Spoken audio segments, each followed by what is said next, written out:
अस्सलाम वालेकुम। आज फिर नॉट फॉर प्रॉफिट अकाउंट्स का एक और क्वेश्चन लेके मैं आपके सामने प्रेजेंट हूँ। ये क्वेश्चन भी थोड़ा डिफरेंट है। इसमें सिर्फ हम लोग को इनकम एंड एक्सपेंडिचर अकाउंट बनाने का है, बैलेंस शीट नहीं प्रिपेयर करना है। क्वेश्चन दिया गया है, भारतीय कला केंद्र Solapur gives you following information for the year ending on 31 March 18। Prepare income and expenditure account for the year ending 31 March 18। Question में रिसिप्ट एंड पेमेंट दिया गया है और हमको सिर्फ एक अकाउंट इनकम एक्सपेंडिचर का ही प्रिपेयर करना है, बैलेंस शीट प्रिपेयर नहीं करना है। तो पहले नाम देख लेते हैं और उसको एक्सप्लेन कर देता हूँ मैं। Debit side to balance brought down, cash in hand, cash at bank. ये दोनों इफेक्ट हम लोग कैश इन हैंड का और कैश एट बैंक का ओपनिंग बैलेंस शीट अगर बनाते तो जाएगा, लेकिन हम लोगों को यहाँ पे कुछ बैलेंस शीट प्रिपेयर नहीं करना है, तो ये कैश इन हैंड और कैश एट बैंक का इफेक्ट नहीं जाएगा। लॉकर रेंट रेवेन्यू इनकम है, income expenditure credit side. Entrance fees income expenditure credit side, revenue. Sale of old newspaper again revenue. Receipt from drama ये भी अपने लिए revenue. लीजेसेस revenue होती है लेकिन एडजस्टमेंट कहा गया है। Interest on government securities again revenue और मिशनस रिसिप्ट रेवेन्यू। जितनी भी रेवेन्यू इनकम है ये सब इनकम एंड एक्सपेंडिचर अकाउंट के क्रेडिट साइड में जाएगी। ठीक है, अब पेमेंट साइड से स्टार्ट करते हैं। स्टेशनरी रेवेन्यू है expenditure side. Furniture purchase is a capital transaction. Furniture को खरीदना कैपिटल ट्रांजैक्शन है जिसका इफेक्ट बैलेंस शीट में जाता है। हम लोग इनकम एक्सपेंडिचर में इसका इफेक्ट पास नहीं करेंगे। इन्वेस्टमेंट इन गवर्नमेंट सिक्योरिटीज़ ये भी कैपिटल ट्रांजैक्शन है, इन्वेस्टमेंट खरीदना एसेट्स से, इसका भी इफेक्ट इनकम एक्सपेंडिचर में नहीं आएगा। एक्सपेंस ऑफ ड्रामा ये भी हमारे लिए एक्सपेंस है, डेबिट साइड में आएगा। पोस्टेज एक्सपेंस है, डेबिट में आएगा। Magazine newspaper again expense, debit side. Salary again expense, debit side. ये जितने भी एक्सपेंस अभी बोले गए, expense of drama, postage, newspaper और सैलरीज, सारे एक्सपेंस है, डेबिट में आएंगे अपने सॉल्यूशन में, इनकम एक्सपेंडिचर में। उसके आगे है balance carried down, cash in hand, cash at bank. Cash in hand and cash at bank दोनों ही हमारे लिए एसेट्स होते हैं, एसेट साइड में जाएंगे बैलेंस शीट में, लेकिन बैलेंस शीट प्रिपेयर नहीं करनी है, इसलिए इसका भी इफेक्ट पास नहीं होगा। आगे कहा गया है additional information number 1, legacies are to be capitalize. Legacies जो हम लोगों को रिसिप्ट मिली है उसको कैपिटलाइज करना है। कैपिटलाइज करना है मतलब कि हम लोगों को कैपिटल में फंड में एडअप करना पड़ेगा। अब वो रेवेन्यू इनकम नहीं रहेगी तो हम लोग इनकम में से माइनस कर देंगे, लेकिन कोई सेकंड इफेक्ट पास नहीं करेंगे क्योंकि बैलेंस शीट नहीं बनाई जाएगी। आउटस्टैंडिंग सैलरी कहा गया है 100, तो इसका इफेक्ट हम लोग पास करेंगे। पेमेंट साइड में जो सैलरीज है वो सैलरीज में एडअप कर दिया जाएगा, एक इफेक्ट। लेकिन सेकंड इफेक्ट हम लोग पास नहीं करेंगे क्योंकि अगर इफेक्ट पास किया जाता तो वो होता बैलेंस शीट के लायबिलिटी साइड।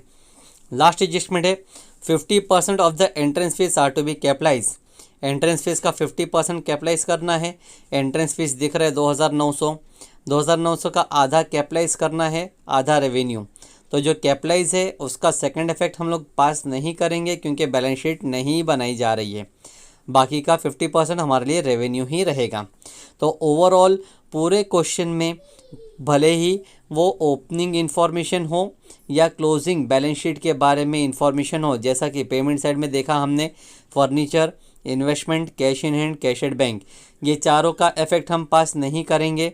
वैसे ही एडजस्टमेंट में कैपिटलाइज का सेकंड इफेक्ट, आउटस्टैंडिंग का सेकंड इफेक्ट हम लोग पास नहीं करेंगे क्योंकि हमने बैलेंस शीट नहीं बनाना है इस क्वेश्चन में।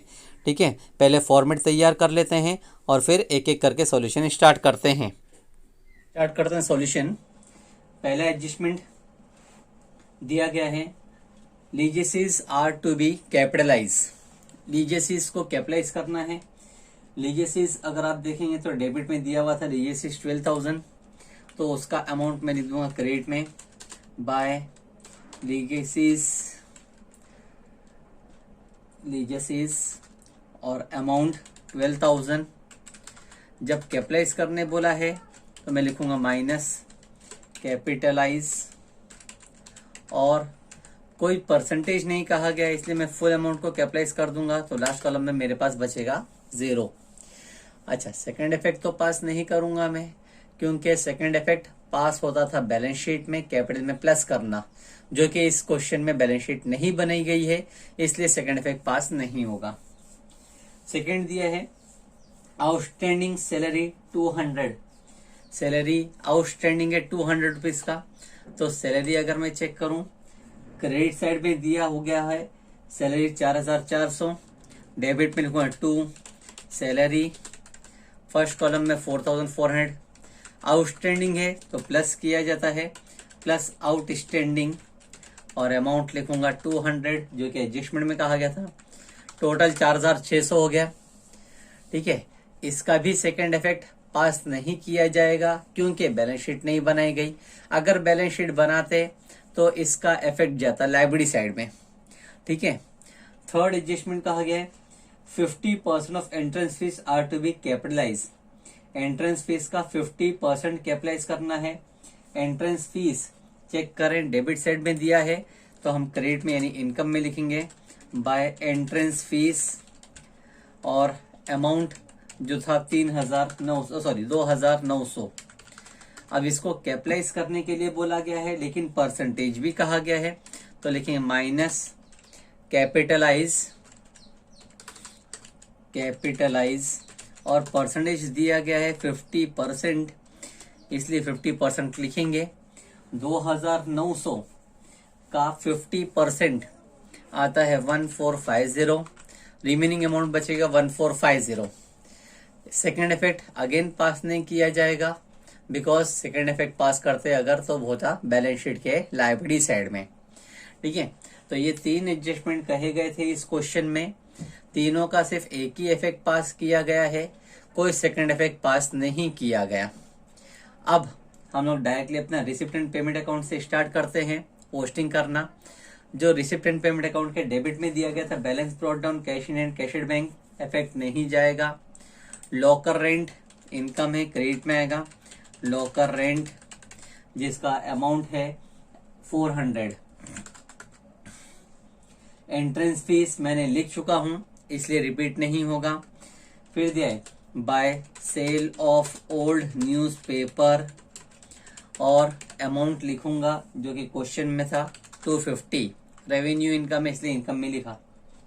रिसिप्ट फ्रॉम ड्रामा इनकम में आएगा, बाय रिसिप्ट फ्रॉम ड्रामा, और अमाउंट में लिखूंगा जो कि दिया गया है 9000। ठीक है, लीजेसीज के बारे में पहले एडजस्टमेंट हो चुका है, इसलिए रिपीट नहीं करेंगे। Interest on government securities income है, लिखेंगे bye interest on government securities, और अमाउंट जो इनकम है मेरी 400। उसके बाद में एक और इनकम दिया गया है मशीनियस रिसिप्ट, बाय लिखेंगे बाय मशीनियस रिसिप्ट, ये भी मेरे लिए इनकम है इसलिए इनकम लिख दूंगा, वो होगा 400।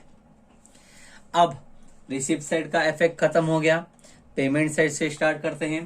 पेमेंट साइड में पहला नाम था स्टेशनरी, पेमेंट का मतलब होता है एक्सपेंडिचर, डेबिट में लिखेंगे 2 स्टेशनरी, और अमाउंट लिखेंगे जो कि दिया गया था 600। फर्नीचर परचेज मैंने एक्सप्लेन कर चुका, that is capital transaction, directly balance sheet में एडजस्टमेंट का इफेक्ट जाएगा, इसलिए हम लोग इसका इफेक्ट पास नहीं करेंगे। Investment in government securities, investment किया गया था गवर्नमेंट सिक्योरिटीज में, इसका भी इफेक्ट डायरेक्टली बैलेंस शीट में जाएगा, यहां पर इफेक्ट नहीं होगा। एक्सपेंस ऑफ ड्रामा लिखेंगे 2 एक्सपेंस ऑफ ड्रामा, और अमाउंट दिया गया है 3000। इसके 2 तरीके होते हैं, दोनों मैंने पहले भी बता चुका हूं आप लोगों को। ड्रामा रिसिप्ट देखेंगे, क्रेडिट में दिख रहा है ड्रामा रिसिप्ट 9000, उसमें से हम ये एक्सपेंस को माइनस कर सकते हैं। 9000 में से माइनस कर दिए एक्सपेंस तो बचेगा 6000 क्रेडिट में, या हम लोग ने जैसा अभी लिख दिया है 3000 डेबिट में। बोथ आर करेक्ट, दोनों ही तरीका करेक्ट है, गलत नहीं माना जाएगा। पोस्टेज दिया गया है नेक्स्ट, पोस्टेज एक्सपेंस है, डेबिट में आएगा पोस्टेज, और अमाउंट लिखेंगे जो कि क्वेश्चन में था 450। मैगजीन एंड न्यूज़पेपर वो भी एक्सपेंस है, मैगजीन एंड न्यूज़पेपर एक्सपेंस है इसलिए डेबिट में आ रहा है, अमाउंट है 600। उसके बाद में कहा गया था सैलरीज का इफेक्ट तो पहले ही पास किया जा चुका है, ठीक है। और लास्ट में था balance carried down, cash in hand, cash at bank. तो cash in hand, cash at bank both are my assets, दोनों का इफेक्ट बैलेंस शीट में जाता है, यहाँ पे इनकम एंड एक्सपेंडिचर में नहीं आएगा, ठीक है। और तो कुछ अब बचा नहीं, एडजस्टमेंट भी कंप्लीट हो गए हैं और रिसिप्ट एंड पेमेंट की भी पोस्टिंग कर ली है। अब टैली का काम शुरू करते हैं एक एक करके। पहले डेबिट साइड का टोटल करते हैं। डेबिट साइड का टोटल अगर आप देखोगे तो पहले थाउजेंड्स टोटल, वैसे ही जैसा कैलकुलेशन करते हैं कर लेते हैं। 4600 प्लस 600 प्लस 3000 प्लस 450 और प्लस 600, तो टोटल अमाउंट होता है 9250। मैं यहाँ पे लिख के रखता हूँ 9250। क्रेडिट का भी टोटल करता हूँ, यहीं से है, लीजिए से 0 था। एंट्रेंस फीस है 1450, दूसरा अमाउंट है 400, फिर है 250, फिर है 9000 और उसके बाद में 400 और 400 800, यानी टोटल अमाउंट होता है 11900, 11900। तो क्रेडिट की अमाउंट ज्यादा है 11900, इसलिए मैं दोनों साइड में लिखूंगा 11900। 11900 में से 9250 माइनस करूं, 11900 माइनस 9250, तो बैलेंस बचता है 2650। 2650 डेबिट में बैलेंस बचेगा, उसको शॉर्ट में लिख दूंगा 2 सरप्लस, जिसका पूरा नाम मैंने आप लोगों को बार बार बता भी चुका हूं। ये होगा excess of income over expenditure. Income ज्यादा थी 11900 थी और एक्सपेंस कम थे 9250, इसलिए हम लोग सरप्लस का नाम लिख सकते हैं, ठीक है। Thank you.